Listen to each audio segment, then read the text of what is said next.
Docker container metrics are already flowing into Uptrace, CPU, memory, network, and disk I/O. But there's no dashboard to visualize them yet.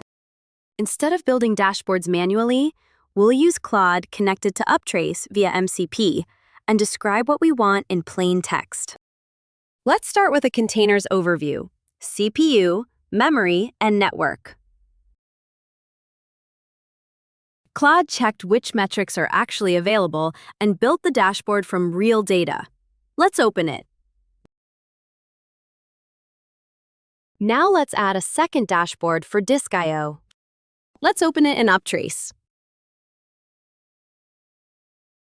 Instead of switching between dashboards, let's combine them into a single view so you can see everything about your containers in one place. Here's the result: a complete Docker monitoring dashboard with CPU, memory, network, and disk I/O per container. And if you want to version control this setup, export it as YAML and commit it to Git. The YAML is printed to the terminal and saved as a local file.